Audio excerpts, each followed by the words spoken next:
अच्छा जी, welcome back. Heat pump से start कर रहे थे। तो हीट पंप बेसिकली एक ऐसी डिवाइस होती है जो कि आपको आपके कैबिन के अंदर, कैबिन स्पेस के अंदर हीट प्रोवाइड करती है। ठीक है। आज बेसिकली ये जो डिवाइस है ये बिल्कुल सेम है एयर कंडीशनिंग डिवाइस की तरह। जो आपका नॉर्मल एयर कंडीशनिंग डिवाइस होती है बिल्कुल वैसी ही होती है, लेकिन इसका जो काम करने का जो तरीका कार है वो थोड़ा डिफरेंट डिफरेंट होता है। ये एक ऐसी डिवाइस होती है जिसको आप बैक वक्त एयर कंडीशनर भी बना सकते हो, मतलब कि कूलिंग भी करवा सकते हो और हीटिंग भी करवा सकते हो। आपने ऑब्जर्व किया होगा कि आजकल घरों में एक ऐसे एसी लगे होते हैं जो कि सर्दियों में हीटिंग कर रहे होते हैं और गर्मियों में वो कूलिंग कर रहे होते हैं। तो that are known as heat pump. ठीक है, उन्हें हम हीट पंप कहते हैं बेसिकली। तो वो ये ऐसा काम कैसे कर पाते हैं? उनका साइकिल बिल्कुल सेम होता है, लेकिन उनके अंदर एक डिवाइस लगी होती है जो कि ये काम उनसे करवाती है। ठीक है। अब बेसिकली हमारे पास ये आप थ्योरी पढ़ते रहिएगा साथ साथ, या मैं आपको स्टडी करवा दूंगा। बेसिकली हमारे पास डिवाइसेस वही चार ही होती हैं इसके अंदर। One is the compressor, one is the condenser, one is the evaporator and one is the expansion valve. ठीक है। अब फर्क बेसिकली क्या आता है यहाँ पर? देखें, हमारा जो कंडेंसर है वो हमारा हीट रिमूव करने के लिए इस्तेमाल होता है। हीट को कैबिन स्पेस से उठाता है और एनवायरनमेंट में सेंड कर देता है। और जो हमारा इवेपोरेटर है वो हमारा कैबिन स्पेस के अंदर हीट को एब्जॉर्ब करता है। ठीक है। दो दो हमारे पास कंपोनेंट्स हैं जो कि हीट का काम करते हैं। वन इज द कंडेंसर जो कि गाड़ियों में बाहर लगा होता है और वो क्या करता है, हीट को बाहर फेंकता है। वन इज द इवेपोरेटर जो कि हीट को एब्जॉर्ब करता है, गाड़ी के अंदर से अब्जॉर्ब करता है और कंडेंसर को पकड़ा देता है, और कंडेंसर क्या करता है, वो बाहर फेंक देता है। ठीक है। तो बेसिकली जो हीट पंप होता है उसे हम क्या करते हैं कि हम अपने कंडेंसर और इवेपोरेटर का काम शिफ्ट करा देते हैं। मतलब जो हमारा कंडेंसर था वो हमारा इवेपोरेटर बन जाता है, और जो हमारा इवेपोरेटर था वो हमारा कंडेंसर बन जाता है। ऐसा कैसे पॉसिबल होता है? ऐसा पॉसिबल इस तरह होता है कि हमारे पास डायरेक्शनल कंट्रोल वाल्व होते हैं। ये मैं एंड पे आपको शो करवाता हूँ। This is a directional control valve, ठीक है। इसके बेसिकली आप देखें, एक इसका एक इनपुट है और दो इसके आउटपुट है, ठीक है। देखें, अगर आप ये हमारे पास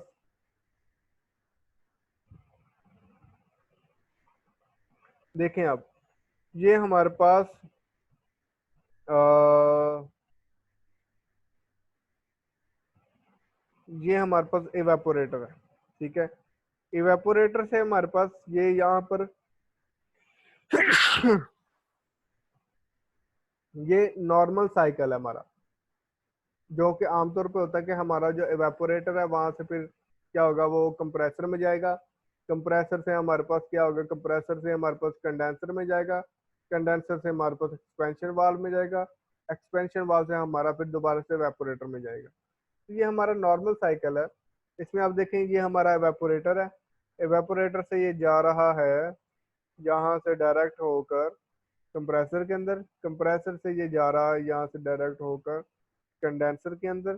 कंडेंसर से ये जा रहा है एक्सपेंशन वाल्व के अंदर, ठीक है। ये नॉर्मल साइकिल हमारा। इसको अगर हमने हीट पंप बनाना हो तो हम इसको क्या करेंगे कि इस वाल्व की सेटिंग करेंगे। इस वाल्व के अंदर सोलेनोइड एक कॉइल होती है जो मूव करती है, ठीक है। और वो डायरेक्शन देती है फ्लो को कि अब आपने कहाँ से मूव करना है। तो बेसिकली कंप्रेसर से स्टार्ट करते हैं। कंप्रेसर जब हम इसकी डायरेक्शन चेंज कर देते हैं तो कंप्रेसर के बाद क्या आता है, कंडेंसर, ठीक है। लेकिन अगर हम इसकी डायरेक्शन चेंज कर दें तो क्या होता है कि ये जो रेड लाइन है आप देखिए कहाँ पर जा रही है।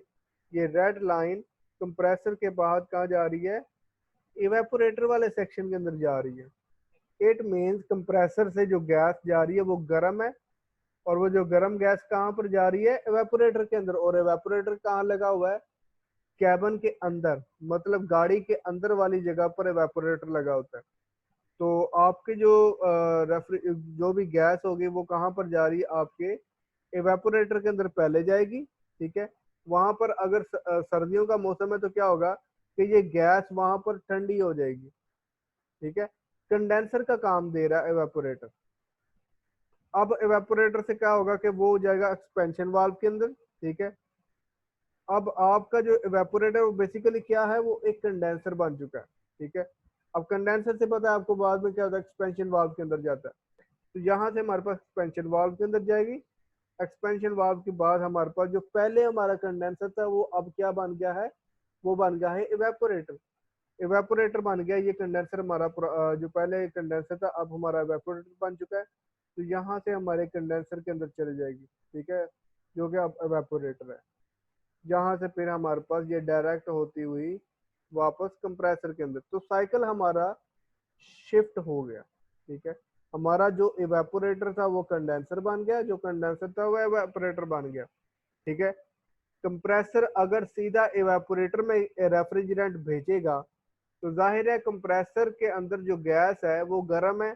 अगर वो सीधा इवेपोरेटर के अंदर जाएगा तो क्या होगा कि कैबिन स्पेस के अंदर हीटिंग होना स्टार्ट हो जाएगी, ठीक है। So that is the main thing. बाकी जो चीज़ें हैं वो तकरीबन सेम है। यहाँ से एक साइकिल के तौर पर भी समझाने की कोशिश की है कि दैट इज द कंप्रेसर। और ये अभी कंप्रेसर के अंदर हमारे पास ये जा रहा है, बल्कि पहले आप नीचे वाले को समझें। ये वाला जो है वो सीधा साइकिल है, मतलब कि जो हम कूलिंग करते हैं वो वाला साइकिल है। कंप्रेसर, कंप्रेसर के बाद हमारे पास ये वो डिवाइस लगी हुई जो मैंने अभी आपको शो करवाई है, वो डिवाइस से गुजरते हुए ये जाएगा कहाँ पर, कंडेंसर में, जो नॉर्मल मोड है हमारा, ठीक है। कंडेंसर के बाद ये जाएगी हमारे पास एक्सपेंशन वाल्व में। एक्सपेंशन वाल्व के बाद ये जाएगी इनडोर क्वाइल जो कि हमारा इवेपोरेटर है, ठीक है। तो ये हमारा यहाँ तक काम कंप्लीट हो गया। अब अगर हमने इसे हीटिंग मोड पे चलाना है तो कैसे चलाएंगे, ये जो अंदर डिवाइस लगी है रिवर्सिंग डिवाइस, ये क्या करेगी कि इसको रिवर्स कर देगी साइकिल को। अब हमारा कंप्रेसर का कार्य है, कंप्रेसर अपनी गैस भेज रहा है पहले इनडोर में। आपकी गैस पहले इंडोर में जाएगी और उसके बाद आपकी जो गैस है इस तरह से फिर एक्सपेंशन वाल्व में, फिर आपके जो है वो पहले जो कंडेंसर होता था उसके अंदर चले जाएंगे, ठीक है, और साइकिल आपका उल्ट हो जाएगा। तो a heat pump is a device that transfer heat energy from a source of a heat to a heat sink, ठीक है, वो हीट उठाती है और आपके हीट सिंक में भेज देती है। हीट पंप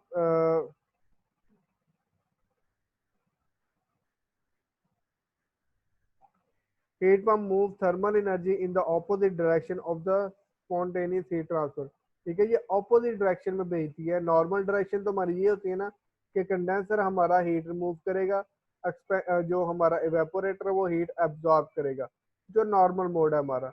लेकिन जब हम हीट पंप के तौर पे चलाते हैं तो सब कुछ उलट हो जाता है। कंडेंसर हमारा हीट को एब्जॉर्ब कर रहा होता है और इवेपोरेटर हमारा हीट को डिलीवर कर रहा होता है। So heat pump moves thermal energy in the opposite direction of the spontaneous heat transfer by absorbing heat from a cold space and releasing it to the warmer one, ठीक है। तो ये आप इस थ्योरी को आप स्टडी कर लीजिएगा, ठीक है, इसमें ऐसे कोई मुश्किल बात नहीं है। जो मेन चीज़ थी वो that is the reversing device, और ये साइकिल थे दो, कि ये साइकिल बेसिकली कर क्या रहे हैं। तो अगर किसी का कोई क्वेश्चन है तो वो हैंड रेज करें।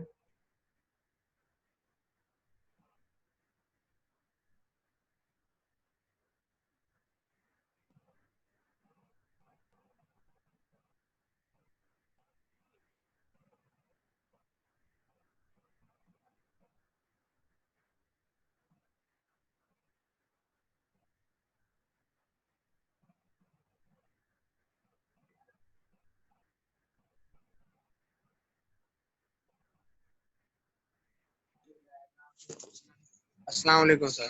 हाँ जी बेटा। और ये वो आपने पीआई डायग्राम की समझ नहीं आई, जो आपने अभी उल्टा प्रोसेस रिवर्स समझाया ना, हाँ जी, वो वाला एक बार बता दें वो कौन सी डायग्राम? सर। वो जो सी आपने कंडेंसर और सारा दोबारा नहीं बताया, यानी कि दो एक दूसरे के पैरेलल तस्वीरें थी जो। अच्छा अच्छा, एक मिनट।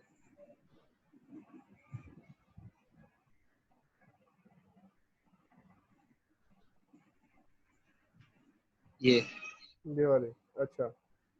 तो बेसिकली हमारा जो नॉर्मल साइकिल होता है उसमें चार कंपोनेंट देखें, चार कंपोनेंट है। सबसे जी पहले कंप्रेसर होगा, ठीक है, उसके जी बाद सर। कंडेंसर होगा, उसके बाद एवापोरेटर जी होगा, तो सॉरी उसके बाद एक्सपेंशन डिवाइस होगी, उसके बाद एवापोरेटर होगा। चार, जी ठीक है। अगर ये इसी सीक्वेंस से चले कि पहले कंप्रेसर, उसके बाद कंडेंसर, उसके बाद एक्सपेंशन वाल्व, उसके बाद एवापोरेटर, तो आपके पास कूलिंग जी जनरेट होती है। जी लेकिन सर। अगर आपने हीटिंग लेनी तो आप क्या करेंगे, आप इस तरह का सेटअप बनाते हैं जो ये सेटअप नजर आ रहा है। जी नॉर्मली इसको अगर चलाएं तो बेसिकली हमारे पास इसके अंदर एक डिवाइस हमने ऐड किया, that is the reversing valve, ठीक जी है।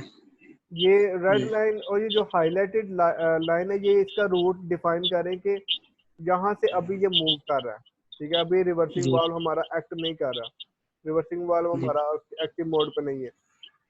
हम्म, तो बेसिकली क्या होगा कि हम कंप्रेसर से हमारी गैस कंप्रेस होगी, कंप्रेशन के बाद जी वो जाएगी रिवर्सिंग वाल्व में, जो कि अभी एक्टिव नहीं है।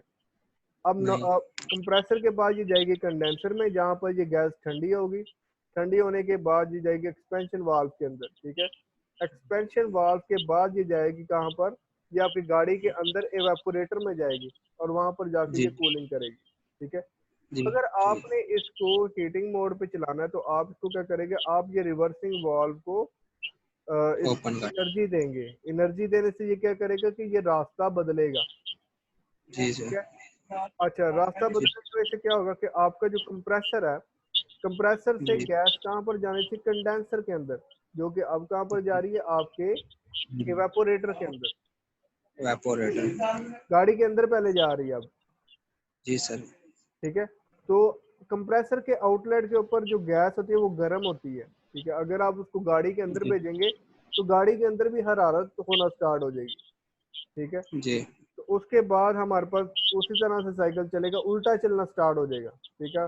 फिर जी एक्सपेंशन वाल्व आ जाएगा, और उसके बाद दोबारा से हमारे पास फिर हमारे वो जो जो पुराना कंडेंसर था वो हमारा वेपोरेटर बन जाएगा, ठीक है। और अगेन जो साइकिल वो हमारा उल्टा चलना स्टार्ट हो जाएगा, ठीक है। ठीक है। तो इस तरह से ठीक। हीट हमारी गाड़ी के अंदर आना स्टार्ट हो जाएगी। जी सर। ठीक हो गया जी। जी जी सर। चलो जी।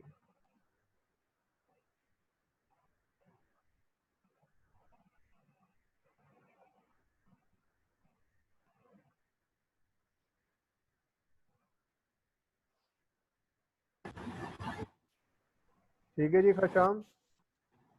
जी सर ठीक है। चलो मैं सेशन को एंड करता हूँ। तो अभी तक हमें लैब के हवाले से कोई भी इंफॉर्मेशन नहीं मिली, तो कल भी शायद हमारी लैब ना हो पाए। अगर हुई तो मैं आपको बता दूंगा इंशाल्लाह। बहुत शुक्रिया आप सबके ज्वाइन करने का। अल्लाह बिल्कुल हाफिज़। सर। सर हमारी क्लास अगर 10 बजे होती है क्योंकि उसके बाद से 12 बजे। हेलो सर, अस्सलाम वालेकुम। एक मिनट। वालेकुम सलाम। जी खशाम सर ये खशाम। अटेंडेंस अटेंडेंस कैसे होगी? एक मिनट बेटा, एक मिनट। जी खशाम क्या कह रहे थे आप? सर मैं कह रहा सर था मैं कि हमारी हमारी क्लास 8 बजे होती है। आप भी डिस्टर्ब होते हैं तो हमारी अगर 10 बजे क्लास हो जाए तो मैंने कब कहा मैंने डिस्टर्ब होता हूँ? लग रहा है आप क्लास में। कोई नहीं है, ऐसा कोई डिस्टर्बेंस नहीं है। आप मुझे तो ऐसे ही बेहतर है, क्योंकि हमें थोड़ा सा बाउंड किया हुआ उन्होंने, यूनिवर्सिटी वालों ने, कि आपने टाइम टेबल के अकॉर्डिंग लेनी है। हालांकि वैसे फ्लेक्सिबल हो सकता था करने को, तो बंदा सैटरडे संडे को भी पढ़ा सकता है, इतने में तो कोई बात नहीं है। लेकिन अब थोड़ा सा बाउंड किया, अगर फ्लेक्सिबिलिटी मिलती है तो मैं फिर इसको थोड़ा चेंज करूंगा, अदरवाइज इसी तरह चल रहा है फिलहाल। ठीक है जी। हारिस आपको क्या क्वेश्चन है?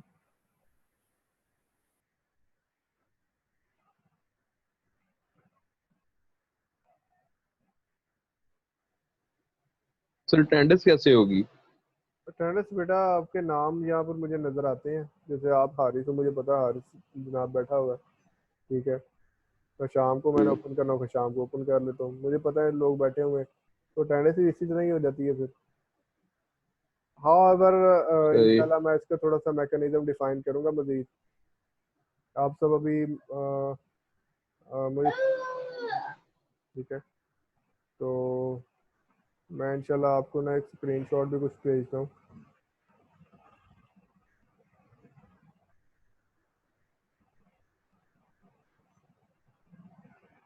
मैं भी ना इंशाल्लाह वेरीफाई करवा लिया करूँगा।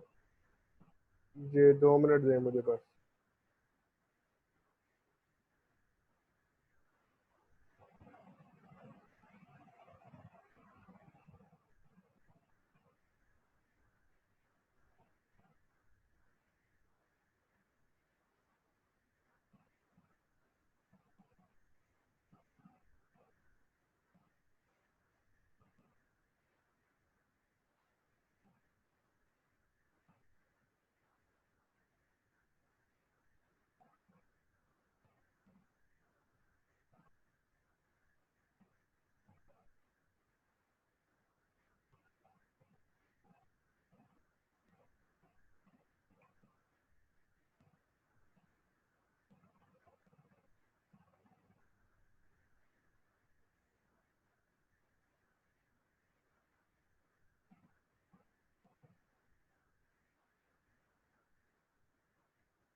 चलिए बहुत शुक्रिया आप सबके ज्वाइन करने का। मैं इंशाल्लाह आपको अटेंडेंस शो करवा दूंगा।